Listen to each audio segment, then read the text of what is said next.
So this is going to be an intro video to how bacteria control the expression of their genes. Before we can even sort of jump into this, we need to know what is meant by gene expression or gene regulation. So what I say, you should write on this slide.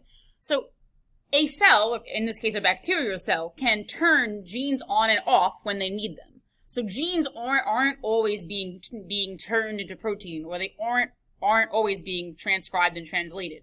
Genes can be turned on and off, so that they're only being made when you need that protein.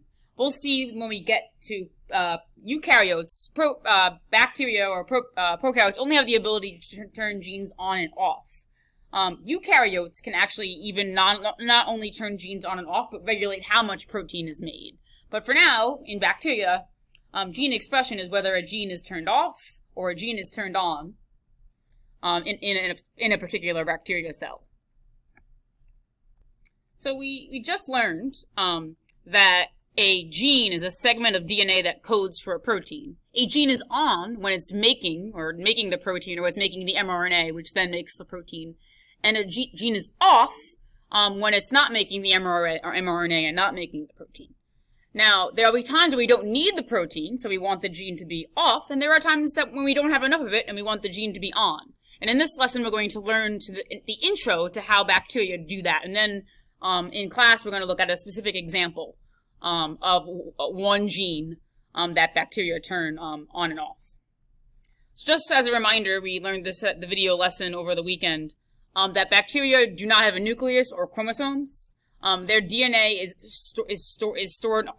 circular, and sometimes they actually have additional segments of DNA which are called plasmids. So they have circular DNA, and then sometimes they get, and we're going to talk much more about this after Christmas break, they get additional circles of DNA which are called plasmids, and we can actually use plasmids to get genes into bacteria. But again, the point here is that bacteria have circular DNA, and they sometimes can get even additional DNA by taking up something called a plasmid, which is just a DNA in a circle.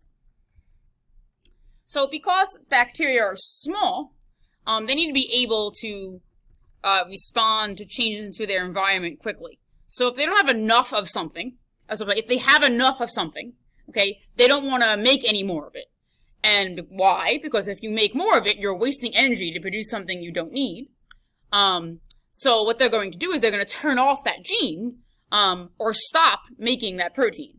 Similarly, if all of a sudden they need an enzyme, let's say there's a new food source and they need an enzyme to break it down because they need energy, they're going to start to produce that enzyme or that protein that can break down that new food source. They're going to turn on the gene that makes that enzyme. So again, being able to turn it on and off genes allows bacteria to adapt to their environment by stopping making a protein when they don't need it, so they don't waste energy, or making a protein that they all of a sudden need because of some changing condition.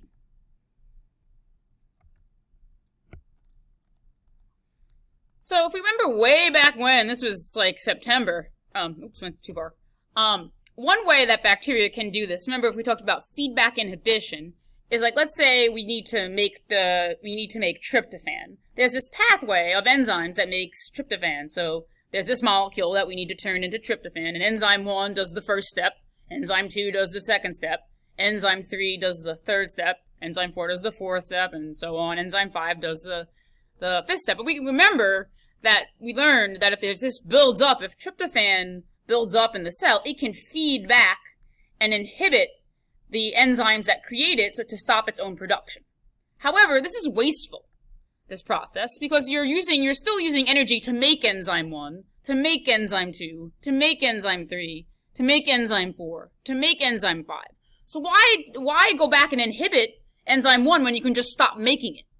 And that's what bacteria do. They can turn off gene 1 when they don't need any more tryptophan, so they don't waste the energy making enzyme 1 instead of just going back and inhibiting it. They don't waste the energy of even making it. And if you remember, this is, just to review, this is when a product goes back and inhibits an enzyme that makes it. This is usually allosteric inhibition, when the inhibitor binds someplace else on the enzyme called the allosteric site.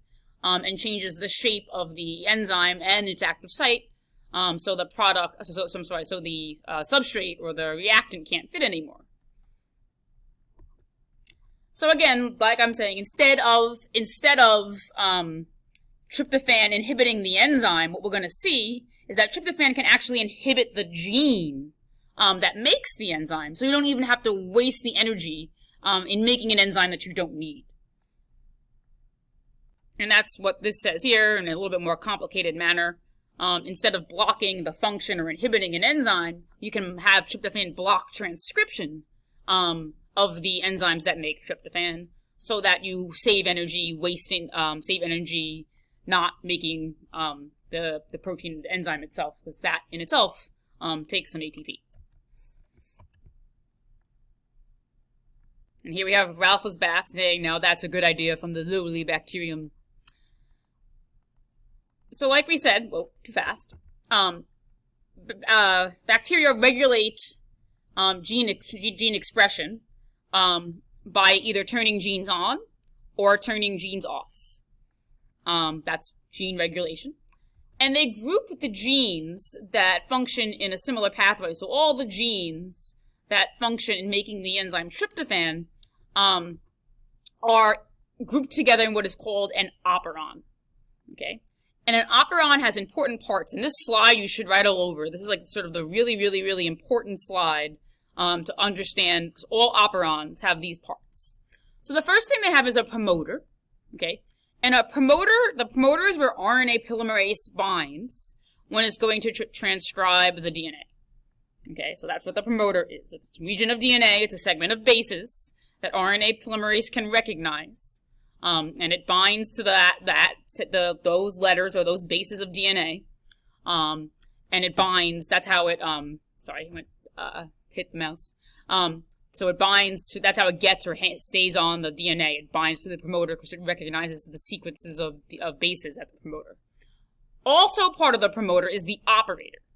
Okay. And the operator is where something called the repressor protein binds. And we're going to see what the repressor protein does in general. But the repressor protein can recognize the DNA bases that are here, and it can bind to the operator. Okay. Also, parts of the operon. So far, we have the promoter, which has the place where RNA polymerase binds. And we have the operator, which is where the repressor protein binds. Also in the operon, we have, this is the TRPR gene. This is the gene that makes the repressor protein. Okay, and then obviously we have the genes of the operon. So these are the enzymes. Okay, this is the actual gene that's going to be transcribed into the protein, or the code that's going to code for the protein. So these are the enzymes that make up the these are the genes that code for the enzymes that we're trying to make. So again, operon, 4 parts. It has the promoter where RNA polymerase binds, the operator where the repressor protein binds. Then it has this TRPR gene, which makes the repressor protein, and then it has the genes of the operon, which make the mRNA that makes the protein that this operon controls. Okay, now, what is the job of the repressor protein? Okay, so the repressor protein can be activated and deactivated. Okay, so when the repressor protein is active, it binds to the operator and blocks RNA polymerase, like physically blocks RNA polymerase, and therefore it blocks transcription. So this repressor protein, when something binds to it, right now it's in the inactive state, something binds to it, right now because it's in its inactive state, it can't bind or doesn't recognize the sequence of DNA here. Okay? But when something binds to it, it can change its shape, and then it's able to recognize the sequence of bases at the operator. It can bind to it, and then block block RNA polymerase, just blocking transcription. Wednesday in class, we're going to look at a specific operon, which is called the TRPR operon, which codes for enzymes that make tryptophan, and we're going to see how bacteria turn on and off this operon when they need tryptophan and when they don't need tryptophan. So tomorrow we're going to look at the details of how this happens. I'll see you guys on Wednesday.